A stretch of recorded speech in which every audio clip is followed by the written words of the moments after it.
All right, shalom, shalom. First and foremost, before we get started, as always, we're going to give all praises, honor, and glory to Yahweh, Bahashem, Yahweh Shai, Bahashem, Rakak Wadash. We're also going to give double honors to the apostles and the elders of Great Millstone. And salutations to all you brothers out there. And we're the brothers from GMS Chicago. All right, I'm Natazakia. It's Brother Lahab.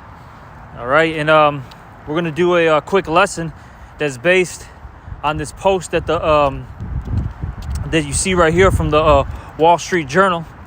All right, and it says here, the rural areas pushing for divorce from democratic cities. Okay, and you have the state of Illinois, you have the state of California, and you have the state of Idaho, okay, where the majority of the state actually wants to break off from the major cities. All right, and we've been saying this for a long time. All right, myself, the Elder Crab, Elder Malcolm, Elder Uriah, different brothers, different apostles. We've been saying for a long time that within these blue states, right, the majority of it is actually really a red state. Yeah. It's just the major cities turn these states, okay, into a democratic state. All right. Another thing too, Salakia. One thing that I know, they even with the city called Evanston out here, that's happened because another thing that happens with these blue cities is that the taxes go up. Yep. The taxes shoot the fuck up everything, man. Crime. Yep. Taxes. Freakism. Yep. All right. And see, a lot of people, they're getting tired of all these things. All right. And, we're going to speak on Chicago, or Illinois, since we're, from the city of Chicago. And basically, the only blue part of the state of Illinois is the Chicagoland area. Of course, the city of Chicago, what they call the collar suburbs, the suburbs that are real close to the city. And basically the state capital, which is Springfield, and then Champaign, which is basically a college town. Right. But the rest of the entire state is all red. And the second you get about, give or take about 45 to an hour outside of downtown Chicago, you start seeing the vibration change. Like even where I'm at, you can walk down my area and just see a bunch of Trump flags, veterans, those veteran flags, Second Amendment flags, all that stuff. And I believe that plays into the Roman patrician. You had the plebeians and the patricians. I believe the patricians were more so for the common folk.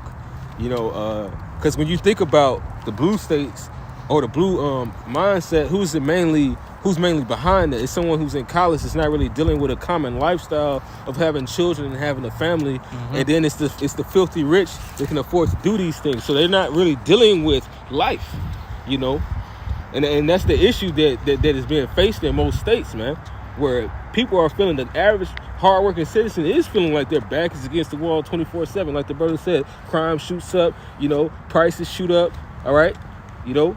Everything that weirdos shoot up, it just goes to shit. And it's not a decent form of living, or that will even build any nation. But we're going to get these scriptures now. We can get a kingdom divided. I'll get that one. What do you have? I got that scripture called for in the second Ezra. Yeah, get that, and I'll get the kingdom divided. You want to get it now? Yeah, you can get it now. Yeah, this is second Ezra chapter 13, verse 31. And one shall undertake to fight against another, and one city against another. Yeah, one city against another. You see? All right, because it's not just, these, great superpowers fighting each other. These different states fighting each other. Even these cities, okay, are going to, clash.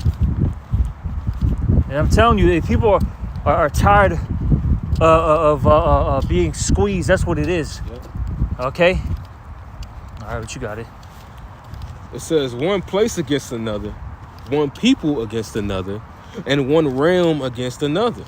Which we see all that unfolding as one into World War III. And, Spirit has us not to call it because it could die down. The Lord could do anything. Maybe the Lord don't want to have it at this time. He might just will. But we know what on the Democratic end, they are trying to make Trump inherit a World War III. You know, All right, and which is going to be geared for that anyway. But most of these nations, I'm going to be honest, most of these nations, they want war, but they don't want a nuclear war, because nuclear war would be bad for everyone, including the expenses of America. But guess what?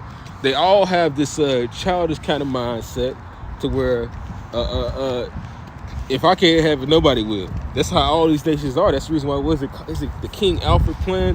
What's it called? I think it's the King Alfred Plan, which basically all these nations have this suicide. It's a couple names for it. They got this suicide mission. If their nation goes down, they gonna shoot They gonna shoot missiles on your shit too. All right. Great Britain has them against what is it? I want to say, because they just did something to North Korea right now.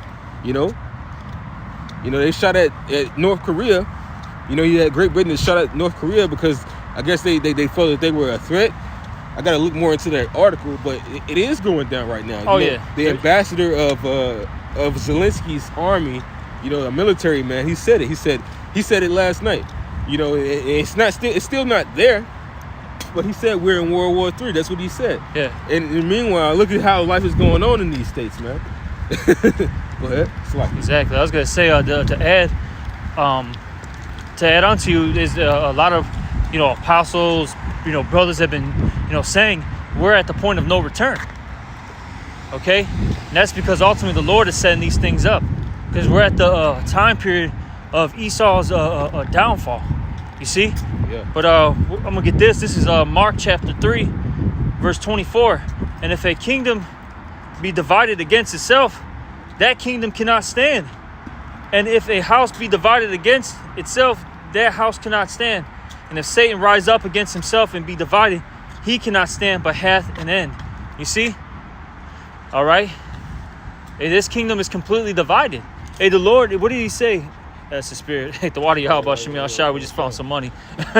All right, but what did the Lord say? I think it's in Luke where he said, I came to bring division. Okay? The Lord is the one who's setting all this up right before everybody's eyes. You see? All right? And this is just, one more I get real quick. There shall be sedition among men. And this is one step closer to that sedition.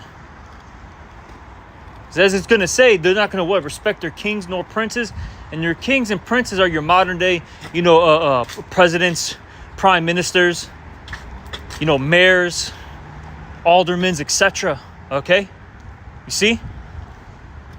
But you got that, Ak? Yeah, this is 2 Ezra chapter 15, verse 16. It says, and there shall be sedition among men and invading one another. Yep. Actually, start up above it, Ak, if you can. For the sword. 14? Yes. You can start at 14. Yeah, we can just start there. It is 2 Ezra chapter 15, verse 14. Salakia. Woe to the world and them that dwell therein. For the sword and their destruction draweth nigh, and one people shall stand up and fight against another, and swords in their hands. For there shall be sedition among men and invading one another. Yep. Is there more today? Yep. They shall not regard their kings nor princes, and the course of their actions shall stand in their power. Exactly. This is what's coming. Yeah. All right. Nothing but fighting, division. Okay. There's no unity in this place, and that's because the Lord ultimately has set these things up. Is there a little more to that? I think we can read it.